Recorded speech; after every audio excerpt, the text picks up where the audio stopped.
Content warning. The following show contains smoking, possible potty mouth language, discussions of fictitious violence, and a few other things. You know what? We're going to start this over. We're going to what? Yes, we are going to start this over. Okay? Just give us just a sec here. Yeah, let's start this over. All right. Hang on.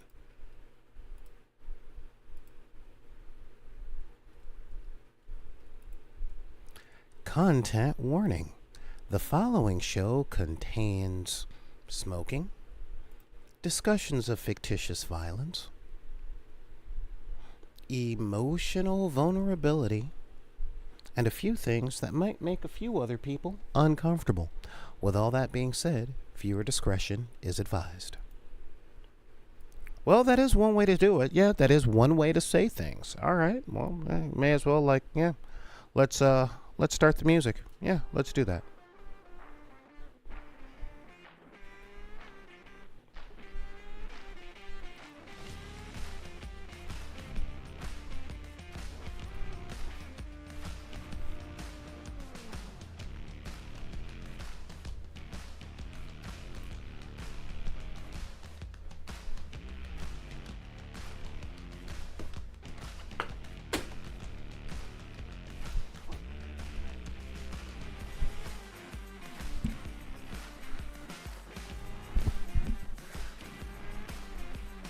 Hello, everybody. What is going on today? This is Solar Gray, the Cinematic Sorcerer, coming at you from the Wizard's Tower. And welcome one, welcome all, welcome friends to the dark side of the room. This is the show where we talk about gaming, life, mind stuff. You know, the things that get us through every single day. This is my official marked safe in the sight of Hurricane Hillary. For those of you guys that don't know, yes, we are in Los Angeles. However, the part of Los Angeles I live in tends to be pretty well protected from natural disasters like hurricanes, earthquakes, things like that. Not to say that we don't feel them, but my neck of the woods didn't drown, nor did they flood. But seriously, condolences, hopes, prayers, thoughts, and all that to the people who are out there.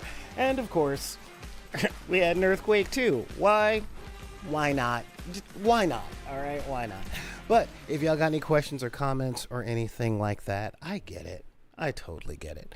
And I really just want to say, if that's the case, all you got to do is send an email to backinthedeck@gmail.com. That's BACKINTHEDECK@gmail.com. You can also hit me up over on Twitter, or X, I guess they call it now. I'm just like, yep, sure, Musk. All right, sure, Elon. Yeah, do your thing and all that stuff. You can also hit us up on Deckers on the Book if you're still on Facebook, because a lot of people aren't. And on Instagram. I guess that's where all the cool kids are that aren't on TikTok, but you can find us on all those things. And hey, what's going on, nerds? So, all right, what is up, my man? My friend, my dear friend. Thank you for being here. Thank you for checking it out. And of course, let me see if I can do this here. Yeah, there we go. Let's see if we can do this here. Trying to look at your comment there. Smooth moves, right? Yeah, I'm totally I'm super smooth today. That is who I am. And a new announcement, because I haven't been making it, but if you guys want to hear our content, and I mean, we've got lots of it. We've been doing this for years and years and years and years. You know what you can do? You can head on over to SoundCloud and check out our SoundCloud. We've got stuff going back like 8, 9, 10 years and all that stuff. Not to mention, we are now on Spotify. What? That's right. We are on Spotify. Let me just pull up our little page here, because yeah, that is a thing. I'm not sure if we are on Apple Podcast. In the deck That's what we're looking for. And Spotify. No, not backing the pack. What the? Oh, okay. Sorry. I am so used to doing this as a thing. There we go. Back in the Deck Productions. That's right. How can I tell you guys that I'm out there and not have the link pulled up? Oh, well, it's easy. I'm not that professional. So that's what we're doing. And I want to thank you guys for showing up. And of course, if you guys are on YouTube watching this in the future, you should also check out some content from our sister channels like Nerd Soul. That's NERDSOUL. Also, you can hit up the Nerdy Brew. Those dudes. Yeah, Back in the Deck Productions, people. Productions. There we go. Yes, Back in the Deck Productions. Look at all this. Let me just pull up this thing right here. Oh my god, yeah.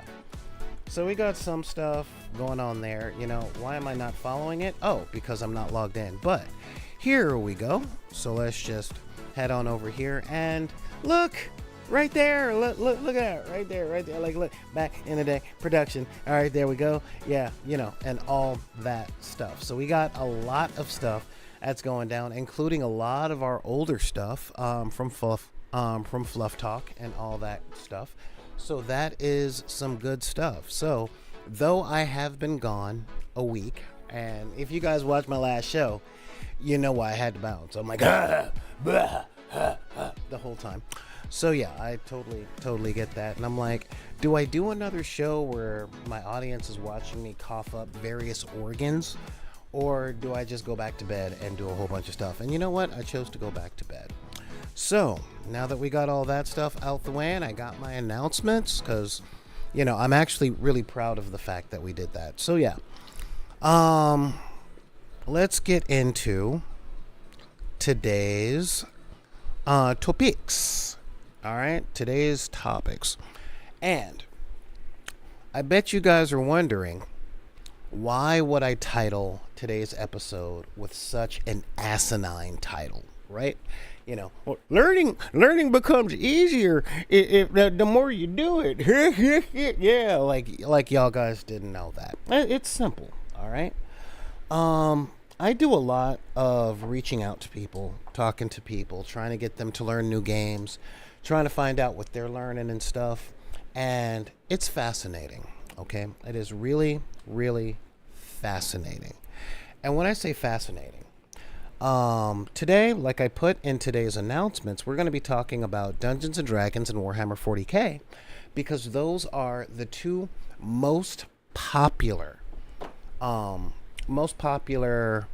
hobby type games on the market. But we are going to be talking about that Hasbro stuff as well, because I've noticed a really, really, really, really big trend. All right, and that is this. I wanted to bring up Warhammer 40K and Dungeons and Dragons because there is an illusion that is pervasive within, I want to say, younger gamers, and I don't mean like 10-year-olds and 12-year-olds. I actually mean like people that have been gaming for less than a decade, okay? That is an offshoot of the sunken cost fallacy, where I've poured good money after bad into all this, and I don't want to start that whole process over, blah blah blah, right? But with this, we're talking effort. I've poured effort and effort and effort, right? And as you guys know, I play a lot of games. I am polygamerous, as one would say. I love variety in what I do. Not to mention, since I grew up with no money, that means I like to get bang for my buck. All right. So if I'm going to get into things like cards and miniatures and stuff like that, I'm going to be real with y'all. I am not a big fan of singular use items. I'm not a unitasking type guy. All right? I'm really not that. Now, I do love card games. And when I say card games, I mean the straight up card games that you play with a deck of 52 cards. And I know lots of games with 52 cards. However, and this is important, guys, I also like a lot of specialty games. Now, when I say specialty, I mean games like collectible games or one-shot games. I like I like the type of things that you would do at a party, right? Except for Cards Against Humanity, I'm not a big fan of that game. Not to say that it's a bad game, but that type of game where I guess you could say social status is more important to winning than skill or than gaming skill. Yeah, don't get me wrong, social status is definitely a game in and of itself, and it's not one that I'm good at playing. All right. So let us get back to the subject at hand. When you play Dungeons and Dragons for the first time, you are presented with a textbook. All right. Now, this is like any tabletop RPG. This is Dungeons and Dragons in Space from Alligator Alley Games, Esper Genesis. If you're not new to the channel, you know I swear by this game. And yeah, this is a textbook. It's really hard to say, look at my new game. You know, that people look at it and they're like, bro, I want to play a game. I don't want to study chemistry. All right. Why are you handing me a history book? You know? And when it comes to talking to older gamers, it's all about studying history. I am not BSing, all right? People get into a lot of immersive hobby type games to live in different histories. See, I've been picking up a number of more casual board/card games lately. Yeah, I mean, seriously, there's so much stuff out there. And I like to equate it with food, all right? Seriously. Each type of game is like a different genre of food, and all of these things are great. Like, I love Italian, but I'm not just about the spaghetti. Sometimes I want some fettuccine alfredo. Sometimes I want to put shrimp in that alfredo. Sometimes I want lasagna. Sometimes I want a pizza. Sometimes I might just want an espresso. You know what I mean? But this bias that people have, all right? Learning how to play a game is arduous at first, okay? If D&D or heaven forbid Pathfinder or Call of Cthulhu or GURPS is the first game that you learn how to play, right? You are looking at complex mathematics, skill sets for every little thing. Can you drive? Can you jump? Can you use a rope? Can you use a pen? Do you know how to load a gun? Are you dyslexic? Do you have a day job? It's a whole lot of stuff to put in. But when people tough this out, they get a really rich and immersive and fun set of experiences. Okay, we know that as gamers. Having recently learned the rules to Warhammer 40k and played a couple of games of Warhammer 40k, looking to play more, I see the exact same thing.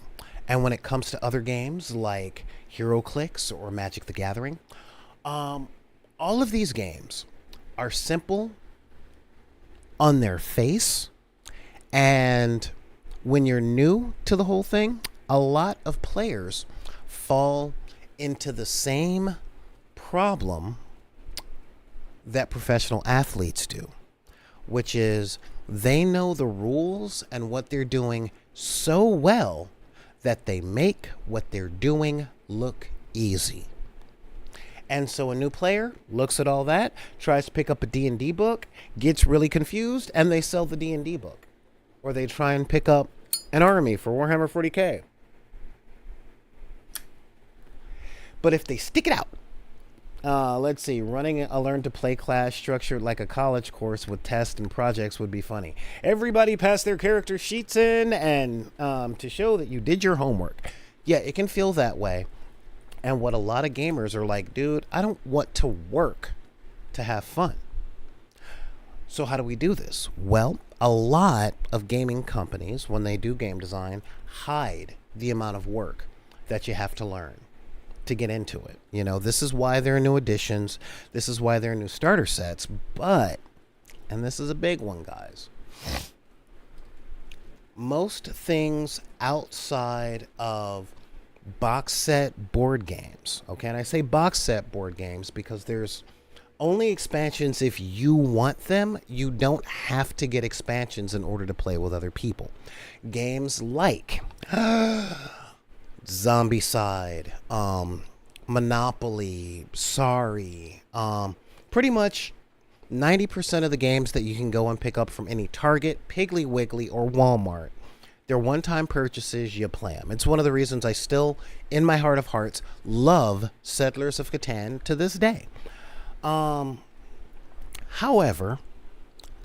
when that is the top of the learning curve that you have cultivated in order to learn how to play games, then everything beyond that will seem super complicated. Okay? I've had lots of people over the course of my gaming career, specifically instructing, going, this looks too complicated, there's too many moving parts, blah, blah, blah. Now, real talk, there is a lot to be said there. It is a legitimate criticism for a lot of games. I mean, I went on record by saying that Warhammer 40K's rules were so crunchy, I chipped 3 teeth on the quick start rules. You know, still trying to memorize that chart to determine what I need to damage. You get what I mean? But here is the other part. People who learn Warhammer 40K or Dungeons and Dragons or Call of Cthulhu or GURPS, when they go to other games, learning those games tends to be much more simple. And why is that? Well, the reason that is, I can explain in music, okay? No, I didn't bring my bass.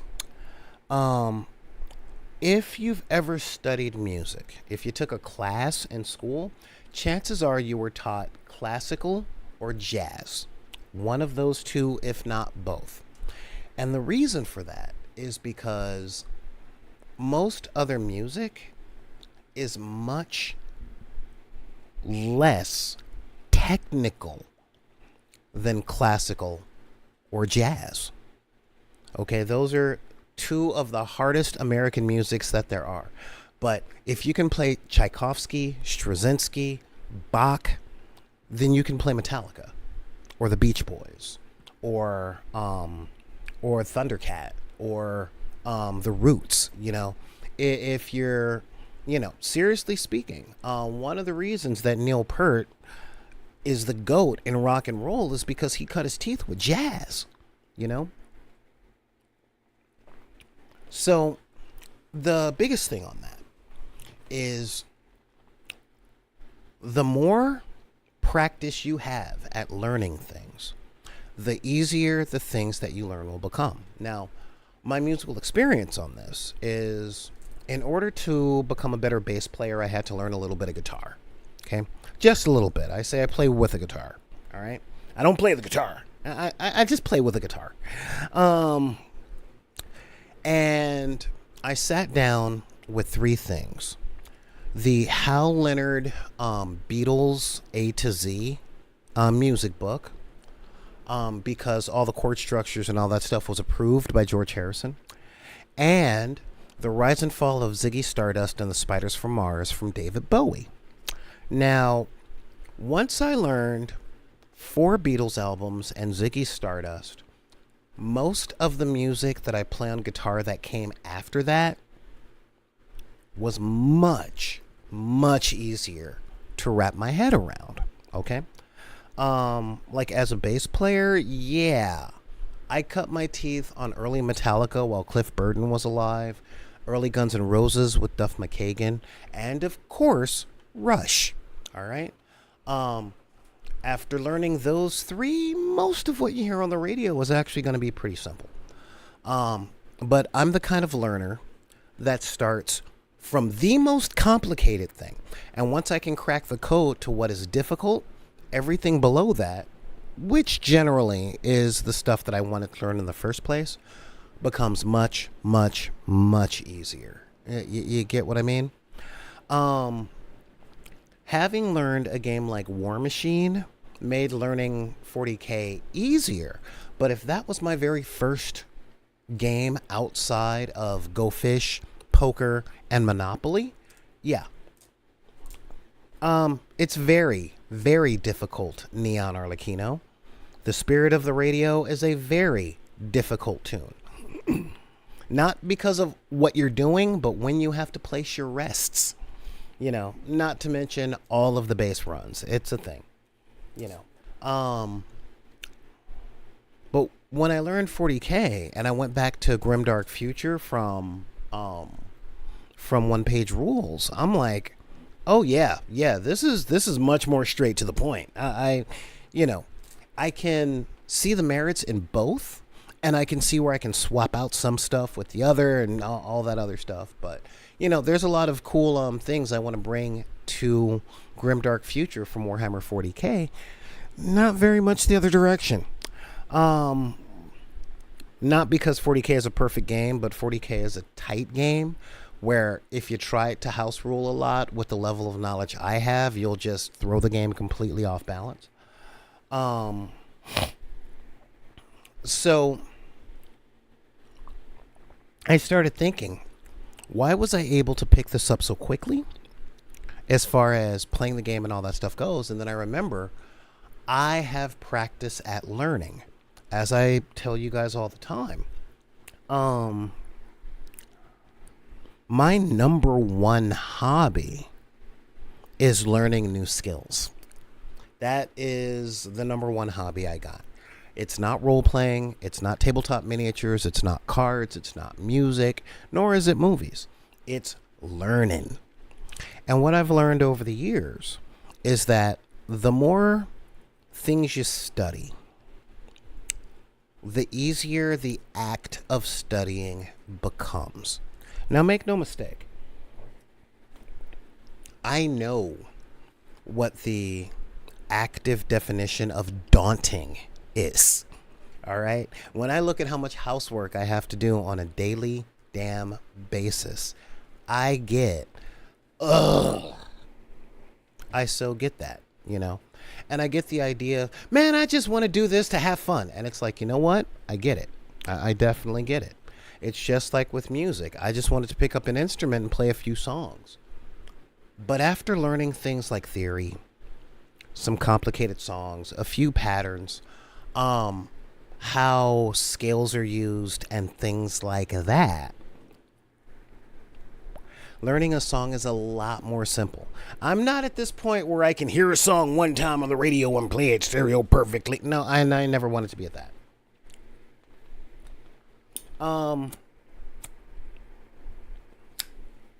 So we have a question in the chat. Was it easier learning songs before chords? Before chords and scales? No, it really wasn't. However, keep in mind, I play an instrument where chords are not the priority. All right. But that requires that would break into a music lesson, and I'm not here to teach y'all music. All right. I'm not going to be like, all right, so when you're playing the bit, no. That's not what I'm here for. I will say, once I understood scales, then I understood what chords were and how to use them, because that's how my brain works. Now, into that, a lot of people, and I see this all the time, and frankly, I'm kind of out of spoons for it, people digging into this is how I learn as a way to, well, some people would call it weaponized incompetence. Okay, just the I don't want to do it, so I'm going to frustrate you enough so that you quit. And It's kind of a thing, and it takes a lot to look out for, because sometimes questions that you don't see as relevant actually mean engagement. So it's a tough one. Um, but what I can say is that there's a difference between difficult and complex. All right? What do I mean?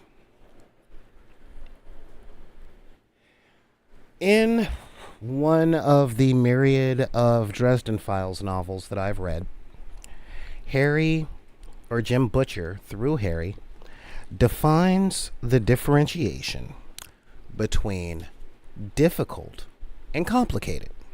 Okay? Removing an engine block from a vehicle is not a complicated task. You disconnect some hoses, you unscrew some bolts, you take the engine out. Simple. All right? But this is the 21st century, so let's be real. Too many people equate simple with easy. Because, yeah, you disconnect some hoses. Can you reach them all? That might take a few hours. You disconnect the bolts. Do you have the air tools to do it? And then you take the engine out. Well, you're not strong enough to lift up an engine with just two hands. I don't care if you do drive a Carmen Ghia. You know? Not a lot of people can do that. That is hard work. Okay? It's really easy to say, what? There's nothing to landscaping.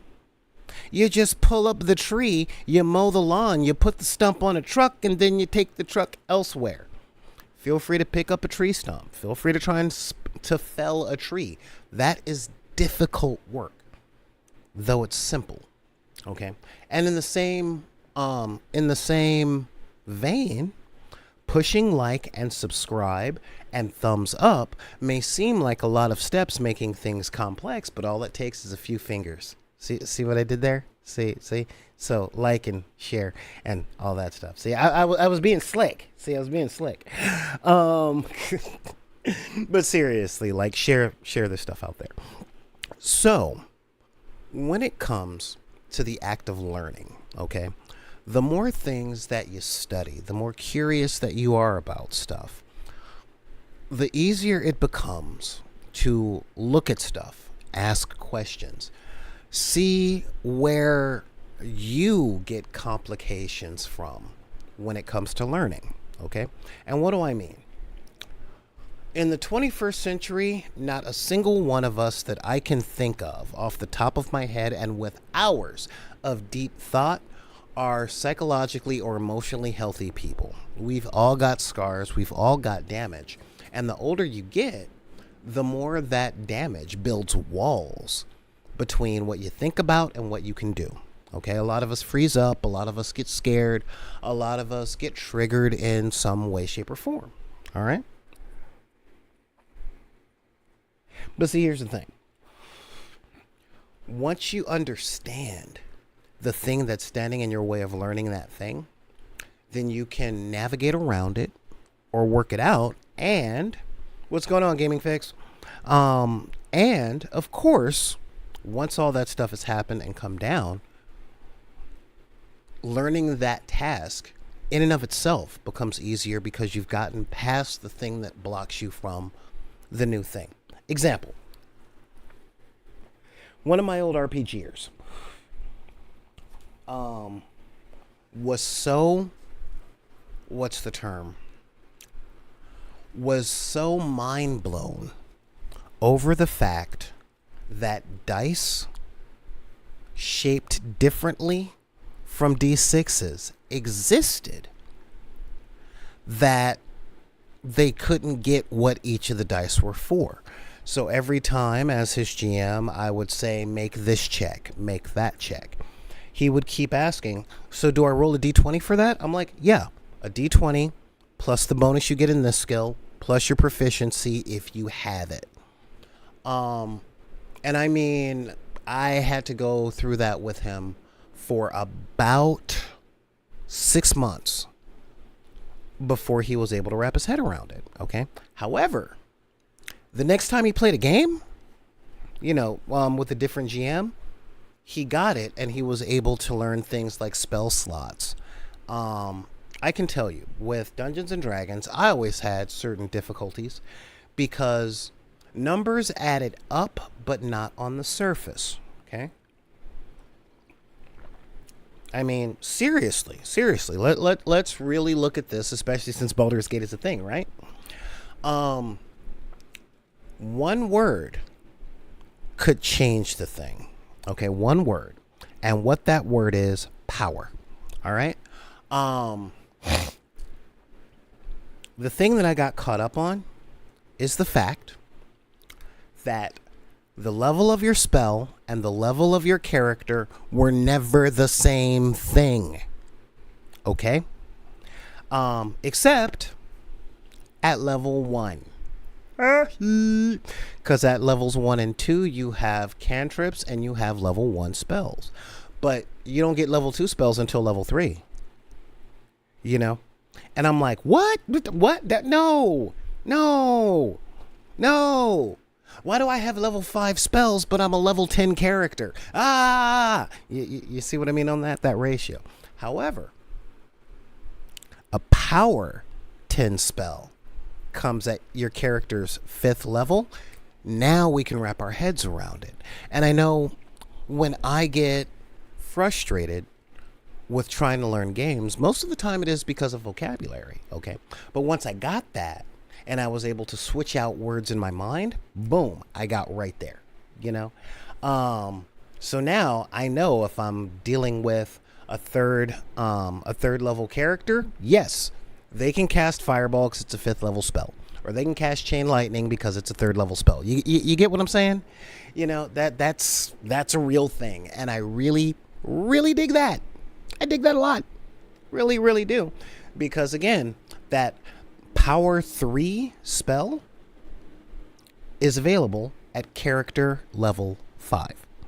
You know, so I'm good with that. You know, and that's the thing. Most of the time, when we want to learn a new game, we have to learn a new language, a new lexicon. And that can be daunting, especially if you went to primary, middle, and high school in the United States. What do I mean? Well, when you were in school and you were given new words to use, you were given a list. A list, the definition, and then a test. You know, did you memorize what establishment means? Or did you memorize establish? And use establish in a sentence. And we picked the most basic thing, like I'm using establish in a sentence. You know, just to get your C and move on. But when you learn a lexicon in a game, it's different because those words that you used are integrated into what you were doing at that moment, okay? And it's something that you do over and over again. You know, when I say make a Constitution save, I can tell people a save is when you roll a d20 and add the ability modifier to your roll to see if you have successfully avoided any negative effects to that area of your character. Or I could say, make a wisdom save. You can tell that guy is lying, you know, and people get that a lot quicker, you know. When I say make an armor save, or, you know, okay, you hit me with 5 dice, now I got to make an armor save, or a dot save, or whatever dice I got to roll to make sure I don't have to take my miniatures off the board, that's what I got to do. And that kind of thing gives a functional knowledge. Oh, hey, what's going on, Kyle Dude 12? What are my thoughts on Skaven? They are adorable! I love me some Skaven, although I don't play Age of Sigmar. But I do use Skaven models in Dead Zone, especially until further notice because I'm broke. I'm broke. So I can't buy any vermin, for Dead Zone. But honestly, I love the Skaven. I think their models are awesome, and I don't know how they play in game, but I do know when I play Grimdark Fantasy, I like using my rats. You know, rats are awesome. Although, don't get me wrong, Fantasy Skirmish from One Page Rules has a bunch. Has an army that's based on Leonardo da Vinci and clockwork soldiers. So, you know, not to mention they also got lizards riding lizards. So, yeah. Again, all that stuff is amazing. I really have to freaking pare down my model collection because it's huge. And yes, when I clean up the house, I am going to be putting the Armies on Parade videos on the TikTok. So, like, subscribe, do all that stuff. So, yeah. So, when it comes to learning these games, that's from one spectrum. Okay, that's from one side. That's from the I've spent 6 years learning 40K, and I don't want to do that again with Firefight or Dead Zone or Conflict 47 or Turnip 19 or Space Weirdos. Or I've spent all this money and all this time putting together my kill team armies. I don't want to have to do it all over again with Stargrave or Space Weirdos. You know, it's one of those things. You know, it's an interesting thing. Okay, but that thought process comes from a place of every other thing in this genre. Okay, every other type of food this is. Like I said, let's equate types of games to types of food. I said RPGs are Italian. Yeah. So every single every tabletop miniatures game is like Asian food all the way over the top. And I don't feel like doing all the steps that you got to take for ramen to do this right. That takes like 19 hours. It's true. However, tonkatsu is just a fried piece of meat. You know? So not everything in that genre is like that. But a lot of people find themselves behind that wall. I did all this stuff and I don't want to do it again. It was hard for me to get here. When in reality, number one, like I said with music, love it. Welcome to the dark side of the room where we only communicate in mixed metaphors. When you've learned that difficult stuff, the Tchaikovsky, the Beethoven, the Mozart, the Schumann, the Chopin, then when you get to 1970s classic rock, you're going to pick it up a lot faster. You know, you can go from 40K to Grimdark Future. You can go from Kill Team, or you can go from Infinity to Kill Team. Y'all know what if you know, you know. Yeah, when the gates fell, his eyes opened. However, there is another thing from the opposite end, because a lot of folks easily get overwhelmed. Okay, so they'll need simpler instructions. All right. I really like Grimdark Future from One Page Rules. I like their streamlined and clean, such a clean system. And a lot of, you know, if there are any corner case questions, I love the fact that the company says error on the side of what would make the game the most fun for the most people. Stop emailing me with these questions. I love that. Actually, Param doesn't do that. He actually answers the question and he's awesome. But what I do really like is that you've got your quality, you've got your defense, and you've got what your weapons mean. Done. You know, your weapon, it's an A5, so that's 5 dice, and you're trying to hit your quality number. Do you do it? I did it. Okay, moving on. You got hit with that many times. Roll that mmany times to see if you defend or dodge or deflect or armor or turn yourself invisible and let the thing go through your intangible form. Don't care how you visualize it. Roll the dice, see what happens. You know, I very much dig that. Um, I also very much like the damage and threat system of the Osprey games. Like in Rangers of Shadow Deep and Frostgrave, you roll a d20. Everybody rolls a d20. Who won? They won. How many points above the armor class did you win by? That's how much damage they have to see if they can take. Done. Okay.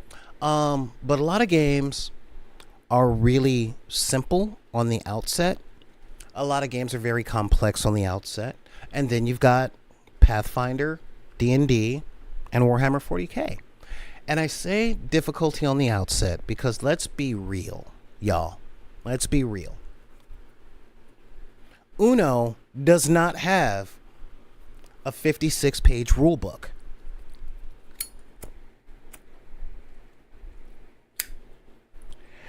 You don't get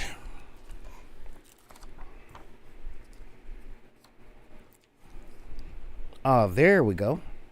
Yeah, you don't get 297 pages of rules, definition, equations, and sample characters with Monopoly. Excuse me. However, with Warhammer 40K, you won't have to learn every single rule. Just the rules for the army that you're playing with, and the rule of trusting your friend, who's going to be one of your first opponents, to learn the rules and trust that you guys are there for mutual time. You don't have to learn every single rule in the Player's Handbook, the Dungeon Master's Guide, and the Monster Manual if you're going to run a D&D game. You learn what you use. See, when I was young, my mom cultivated my skill for learning by buying me a set of encyclopedias and never answering another question.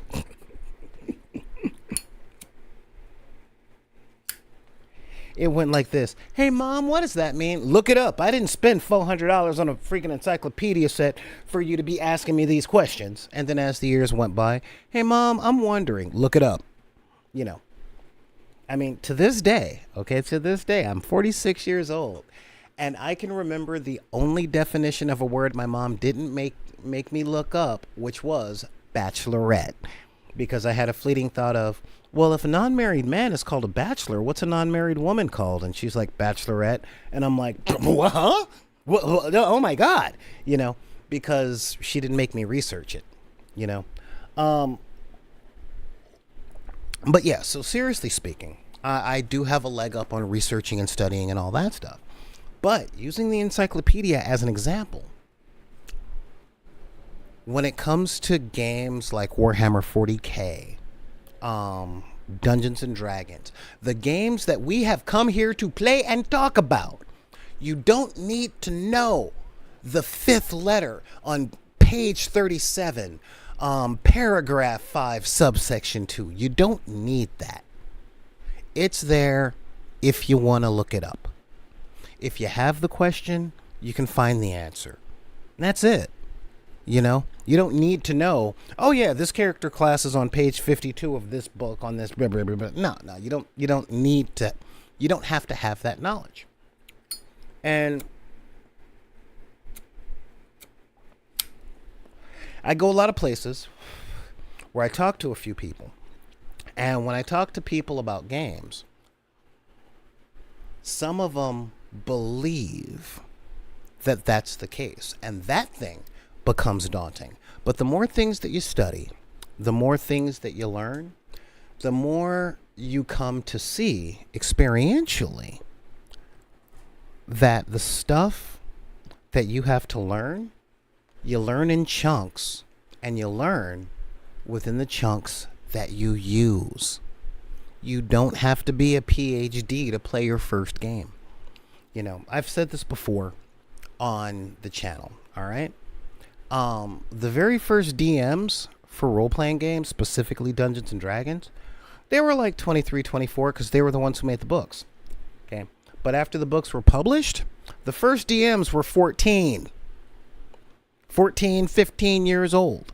Just the person who decided they wanted to run the game versus the people that wanted to play the game. And If you don't believe me, go to an adventurers league, go to a tabletop tournament, and just observe. Don't play, just observe. And you will see with your own eyes how many questions that a lot of the judges, okay, the ones who decide whether or not you're cheating, have to actually go look up the rule and make interpretations. None of it's perfect and nobody knows everything. However, the more you look stuff up, the more you answer these questions, the more you check out how gaming mechanics work and all that stuff, the easier it becomes to do so with another game. As you guys know, I started, my first really complicated game that I played was Dungeons and Dragons 2nd Edition back in the days where we had Thaco. My first complicated miniatures game was Battletech from FASA Fan Pro. And those were complicated, okay? However, when War Machine hit the market in 2002, I'm like, dude, this is a lot like Battletech, but it's a lot easier. Done. When HeroClix hit the market, I'm like, dude, this is like playing with my action figures, but it's got simple rules. Done. Okay? Because the more stuff that you look up, the more stuff that you're interested in, the more you dare to be curious, then the easier it will be to learn things. And y'all already know this. You're on the internet. I can tell you, I've seen people in arguments looking up stuff. Well, I'm going to Google what that means. I'm going to Google where that says, and the access to the information is so much more prevalent today than it was when I was growing up. And I'm saying, I'm not that guy going, you don't know how good you have it. I'm saying, I know how good I didn't, and I'm happy that I have it that way now. Because y'all got it, but I got it too. See, that's the whole thing. So yeah, it's a really big thing.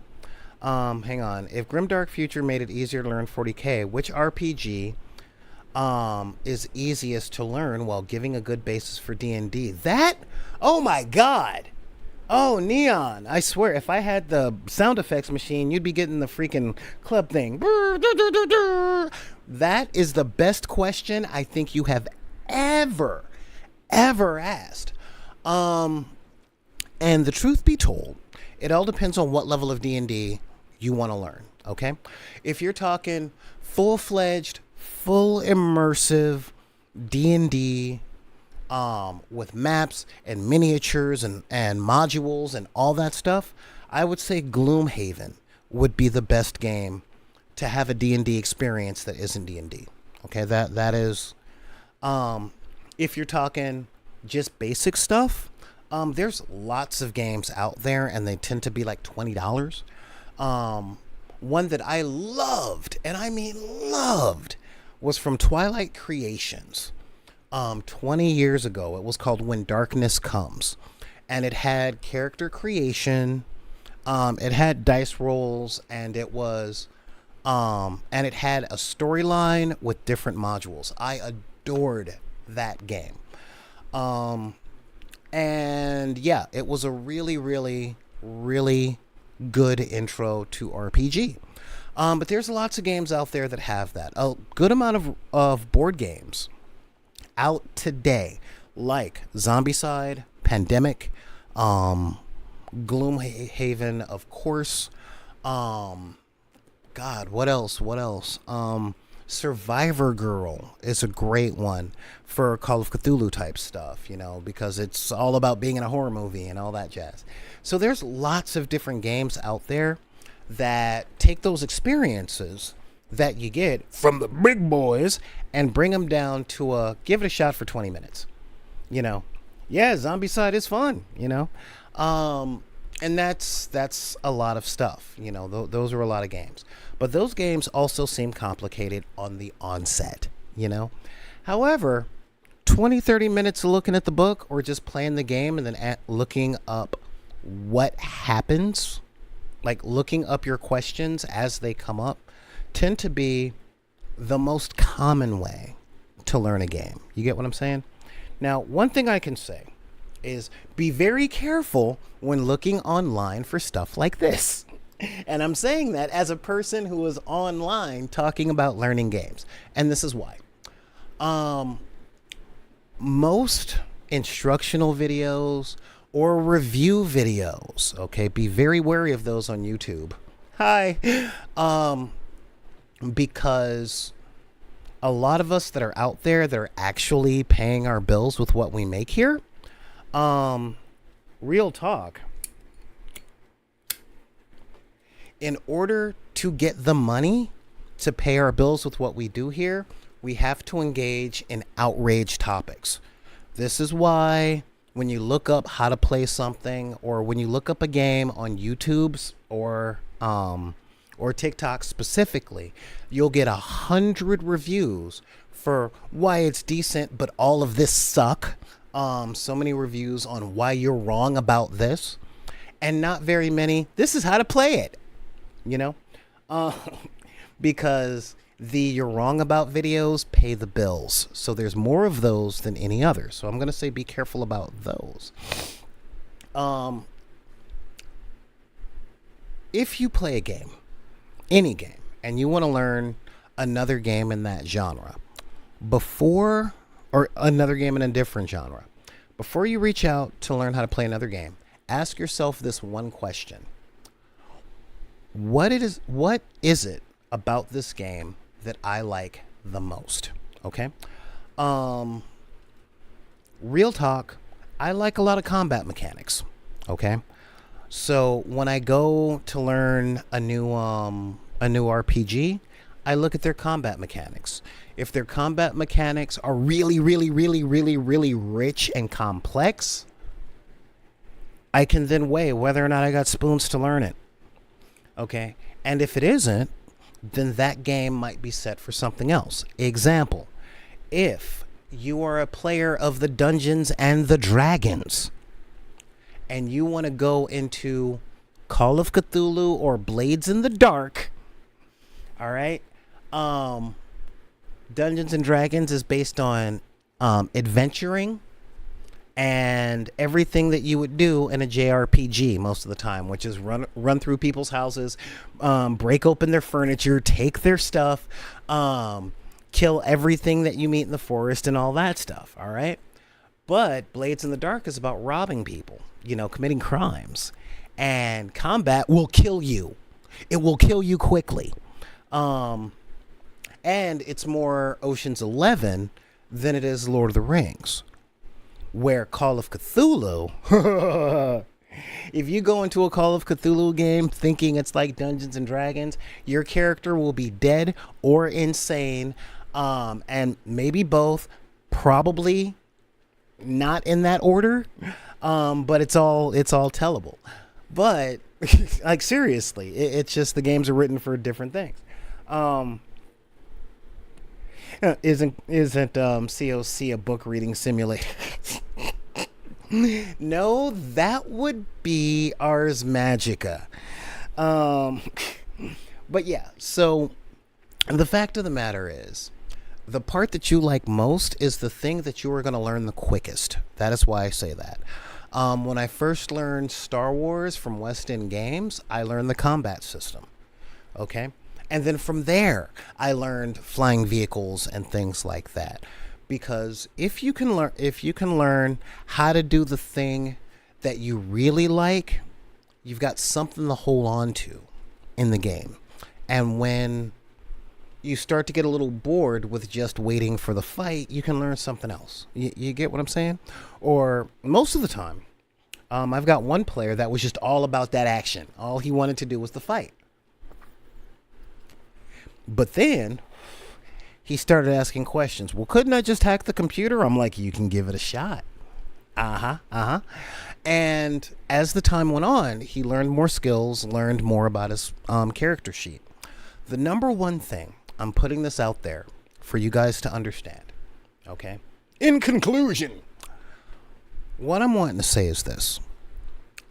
Learning something new is daunting. Okay, it can be time consuming. That's up here. That part's up to you. However, the more things that you're curious about in general, just in life, the more practice you get at learning new things, you know, and the more practice you have, the easier. Right? The more practice you have at learning, the easier the act of learning will become. I promise you this. You know, I'm serious. I really, really promise you this. I first saw this in two places, music and language. Y'all know I grew up in and currently live in the hood. And half of the population that I grew up with and 3/4 of the population that I live with now are bilingual. And when I was overseas for the short period of time I was there, I met people that spoke 5, 6, 7 languages. And that was like, oh my God, I don't quite understand your linguistic magics. You know, no one in the world can hold that many different vocabularies in their head at once. Actually, yeah, they can. Because the more languages you learn, the easier it becomes to learn languages. Like real talk.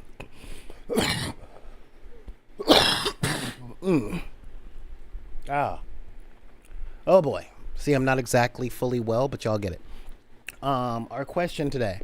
Which system did you most regret learning and why? Real talk, I don't regret learning any system. I really don't. I really don't regret. Like, I look back at all the games that I've played and all the games that I've learned. And the thing is, I've got zero regrets because every game that I learned how to play taught me something useful. And most of the games that I learned how to play, I enjoyed. Now, the one system that I learned that I didn't like and that I still don't like are the social games like Cards Against Humanity and Super Fight. I hate those games. Okay. I understand their systems. I see what their systems are. And it's a type of game playing that I don't like, but I don't regret learning them. You know, that's the best part about learning, like learning more games, learning more rules. Now, if you're asking me the question, which game did I invest in that I regret because it wasn't a waste of time, but it wasn't what I didn't get out of it what I wanted, then the answer to that is Star Trek Attack Wing. I love that game. Okay, I truly, truly love that game. However, it came out at the same time as X-Wing, and no one was playing the game. So I invested a lot of money into playing a game that no one wanted to play with me. So yeah, but that's the closest I've come to it. Every other gaming system that I've learned has been really cool, and I don't regret any of it. Okay. So I want to thank you guys for showing up. You know, Neon, Zan, Vine, Vision, Nerd Soul. You know, thank all you guys for showing up, and welcome. Oh, we had a new person in today, Kyle Dude. Yeah, Kyle Dude 12. Thank you for showing up. If Neon would be so kind as to put up the Discord invitation, because our Discord is not locked behind a paywall on our Patreon, though we have a Patreon and various other ways that you guys can help support the channel financially, which I'm putting right here. Yeah, I'm putting those right here. This is going to be a little bit of editing, isn't it? Yeah, it is. Because again, I put this stuff up on Spotify and all that jazz. So I'm putting those things right here and in the description.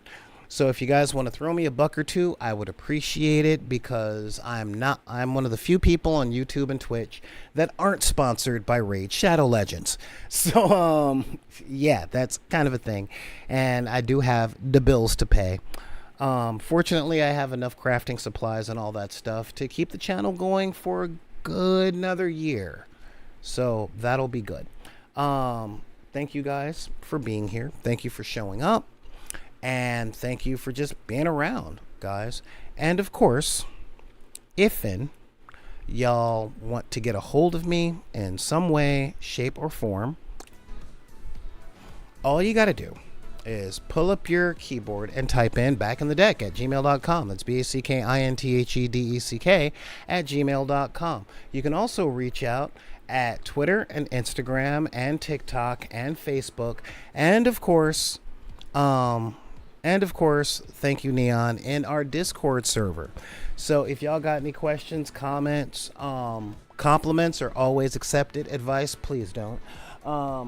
With all that, I gotta say thank you guys for showing up.